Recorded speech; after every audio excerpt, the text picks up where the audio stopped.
Welcome to another week of Suggestions Box, where we take what your suggestion is for the game of Overwatch and see if we like it or dislike it and whether it should be added to the game. First one of the week is make pink skins for other characters such as Lucio, even if it's just a recolored ribbit skin. It'll allow people who don't play Mercy to be able to support a good cause. I mean, I don't see why not. I think charity is always a good thing, a good way to give back, incentivizes people to donate, get a little thing in return for a skin for a hero you like, and you support a good cause. Sure. Suggestion, allow us to star skins in the Battle Pass viewers. So I think what you're saying is star as in like mark them as a favorite, right? With a little star, and then it'll be added in the drop down menu in your hero gallery. And if you use the choose from random from favorites, then it would be marked. I don't see why not. You'd have to take it up with the UI UX designer, I think, at Overwatch. They have a pretty good design in terms of like menu navigation. It's very simple, very clean, and you can see like how a lot of other games kind of took the Overwatch menu style. I think Valorant swapped to it like a year or two ago, and everyone's like, wow, they swapped their menu because, you know, Overwatch had it pretty nice. But having a favorite button in the Battle Pass viewer, not a bad thing. Sure, why not? I don't see how it could overcomplicate things for like casual users and not confuse them. Next suggestion is the OWCS or Faceit Integration in the game, like a tab where we can see schedules, teams, and matches. Well, currently, if you play in Faceit, a separate tab shows up in the custom game browser, but you're saying for like esports viewing? Yeah, I think there should be like a watch section built in, not even just OWCS or Faceit. They should have done this with the Overwatch League early on for a watch button and a way to maybe spectate live matches with a delay. That's a product that I've been wishing Overwatch could add. Sure, why not? I like this one. Next suggestion is a Lucio change. Reduce the cast time for his ultimate. I'm tired of Ajaxing. That sounds like a skill issue. We should not do that. I think there should be a window of opportunity to use the sound barrier and a small window to punish if you use a beat from a bad place, like from high ground to low ground, and you create more distance between it. So no, don't add that. I think Lucio's fine the way he is in terms of his ultimate. Suggestion, a scope glint for Widow. That's it. That's a suggestion. What the hell's a scope glint? What does that mean? Okay, I looked it up. So what you're saying is if a Widow is looking at you, then they get a little shiny like marker to know that they're staring at you. So it's like a skill check then. Listen, I hate playing against good Widowmakers and stuff, but I don't think she needs that in the game to let you know that she's staring at you. I think Call of Duty has it, but in a game like this, a dynamic hero shooter with so many abilities and ways to counter the sniper, like Winston's, Divas, and like your own Widow, I think the sniper glint kind of dumbs the game down a little too much to let you know that she's looking at you. So I would say no. Next suggestion, if players have endorsement level 1, they shouldn't be allowed to play in ranked. It's extremely easy to get and maintain an endorsement level above this, and players will usually already have this after playing the required quick play matches to unlock ranked. Endorsement 1 players are way more likely to be extremely toxic, smurf, or D-rankers, so this change would help improve the match quality. I'm iffy on this because believe it or not, like I'm endorsement 4 or 5 right now, but I'm gonna be real, I don't even press the endorsement button, and then I think if you put the agency in the players where like you have to remember to endorse versus an automatic system is not really like a good foundational system. I think having people with endorsement level 1 where they're unable to like speak in rank, I think that's what they do right now. I think that's fine, but I don't think it should completely gatekeep them from playing the game, especially if they don't open their mouths or do anything. They could be endorsement 1, never have been reported, never have done any of that, and just so happens they're 50 or 25 quick play games to level up before rank. Like it just so happens that nobody endorsed in those matches. Now they're not allowed to play ranked and it's out of their control. So I don't know about that. I think there's another way to tackle it with lower endorsement levels or people who are toxic, but not with something that's left to the players. Suggestion, Lifeweaver's life grip should encase the ally in the bubble first, giving them a slight shield or burst of HP, and then be able to recast to pull them out. So a 2-part ability where you bubble them and then choose to pull them out. I think that overloads the ability too much because now you have the choice to just use like a Zarya bubble that heals and like gives them protection for a moment, and then you have a choice to grip them out. It's like a big 2-part ability. That would sounds like even longer cooldown than it already is. That would be like a 25-30 second cooldown ability for you to be able to do that.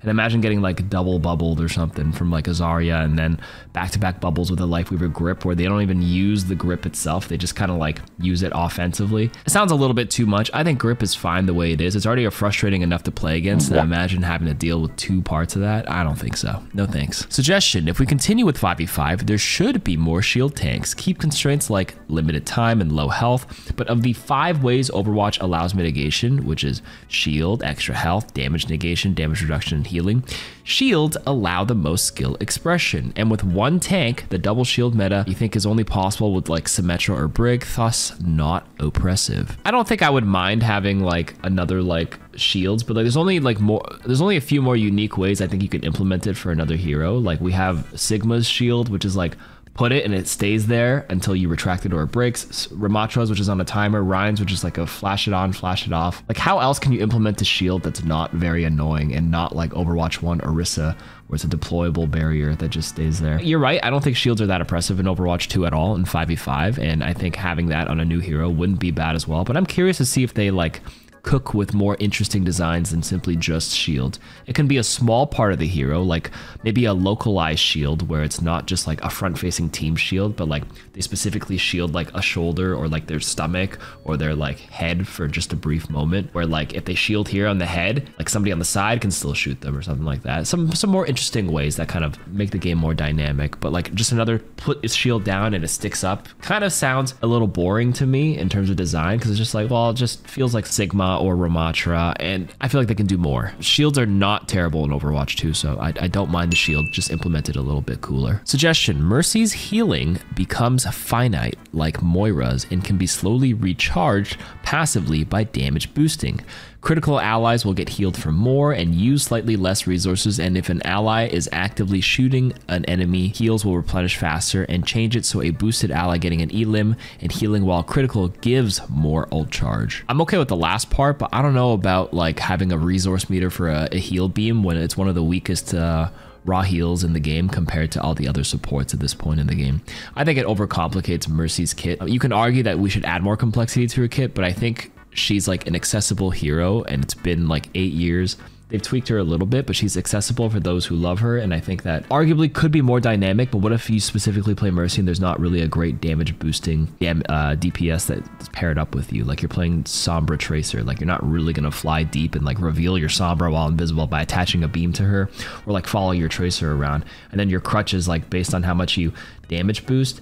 I think it adds a variable that isn't necessary, and I think she can express her skill with good movement more, and I think you should reward that portion of it more so than anything else, like good super jumps and like jukes and stuff. So no for me for this Mercy part. Suggestion: make Moira's attack range shorter for more skill expression and offset the people complaining that she's easy to win in low ranks. I wouldn't say attack range shorter, but they actually nerfed the hitbox of the suction by like 30% at some point, because in Overwatch 1 on release, it was way more forgiving than it actually is. Instead of making it shorter, yeah, you can shrink the hurt box or hit box of it a little bit more if it's problematic, but I don't think Moira is problematic at all right now. I'm surprised that people are complaining that she's easy to win or like annoying to play against when there's so many other heroes that are like really frustrating, and those kind of like frustrations go away as you get better in the game. It feels kind of a bit of a noob trap when you balance for the bottom too much. You can make some adjustments, but that just seems like a skill issue with Moira being such an easy, simple hero. Suggestion: bring back experimental mode. That is all. I mean, I've never minded like, you know, extra experimental modes. The only problem is it's not really productive for the Overwatch team, so they don't bother, because they mentioned it before where they have a mode like this and then people play it for a day and then there's just no sample size in it. Could be good to experiment and get a little bit of QAing, but like, I mean, I don't mind it having back, but they've explained why they don't have it, and like, it's not as valuable data, especially if you tie it with like a reward, like, oh, we need people to play experiment because we need data, so why don't we incentivize, like, you know, giving a free skin or free cosmetic or souvenir or XP bonus or whatever the incentive is, and it makes people just queue in, get the bonus and leave, and the quality of the match isn't good enough for reliable data. So instead of experimental, that's why a lot of the devs now, they just kind of swing for the fences and do giga changes, which scares people in a lot of cases, like the Season 9 change and the mid-season 11 like tank giga buff patch. But they swing for the fences and tweak accordingly, and use the actual data from Quick Play and Ranked, with meaning, which is a lot more meaningful than experimental. That's all. But, you know, I'm fine with experimental coming back, but I see why they don't have it. Next, suggestion, enable Juno's gun to be able to shoot while she's acquiring a target for her missiles. Juno feels bad when you can't stop healing with the gun or your ally will die, but you can see a good opportunity for using missiles for multiple teammates who need healing. It feels even worse when you're getting low on ammo and hear the different sound the gun makes. You know that you have to reload, but missiles are too slow to heal in time. To compensate, maybe you can't make her acquiring a target more visible to the enemies, like shining spotlight on her scanners. I actually like that quality of life change. I actually think Juno's really strong right now, and if you give her the ability to shoot while targeting missiles, you have to nerf the missiles, whether the target acquisition lock-in time or like a better indicator, you're right, that it's the thing that's coming for you, or like nerf the actual acquisition range where like she can't like lock into you past a certain distance a bit more. But like, I think it's a good suggestion. Just need to tweak some other things. And Juno's in a really good spot right now. For those who haven't kept up with the patch, she's been buffed like 2 or 3 times in season 12. She's top tier right now, in my opinion. Next suggestion, extend the left part or the practice range to create new buildings, rooms, or space, presenting bots covering each HP pool far enough that we can test the range modifier. I agree with this. There's only one bot that has like the 40-50 meter range. A bigger area with different HP pools like armor and stuff would be really nice to see. And actual damage numbers in the practice range live in the game. Because when you watch like my patch videos on my main channel, you see like whenever I do the testing, you see like those damage numbers pop up, but that's a workshop script. Like they have the tool in the game to do it. You just have to like have a workshopper to code it in the workshop. But why don't they just bake it live into the game itself? I don't know why they're slacking on that. I bugged them about that, but yeah. More things for information is good. Suggestion, capture points in Flashpoint or other mode should have the number of seconds shown until the point is captured instead of it being like it is now with just a percentage, making the actual time left on the objective a little ambiguous, especially because they progress faster than capture points in other modes. I'm kind of on the fence on this one. I can see why, because you're right, the capture progress timing is different, and the thing with a live number is it would dynamically change as people like step in, step out. An extra player on your team increases the capture speed on some game modes, a third player, and an enemy team contesting it. The number would just go zippity crazy, I think, which maybe is the reason why they haven't done it. As nice as that transparency is, it confuses people a bit. I'm not sure. I'm kind of in the middle. I don't hate it, but like I don't think it's necessary. So yeah, I'm a question mark here. Last suggestion, add a way to see your win percentage on all the various maps. Not only would it be a simple, cool feature, but it would also allow you to see what maps you tend to do poorly on and inform you that you should try switching up your approach on those maps. It would be really cool if they could tailor this to each hero, but that would probably be a lot more work. 100% yes. This is one of my suggestions that I've bugged them about too. I think it's written down at some point, and I'm hoping they go through with it, but I agree. Like having if there's no public API to see your data, you know, having it baked into the game would be fantastic. So I actually manually tracked my win-loss in one of the seasons, I think season 9. According to the map, it was made by a community member, Umari. He made a spreadsheet for me, and he was also like tracking the streamed games, and I would try to fill it in as much as possible.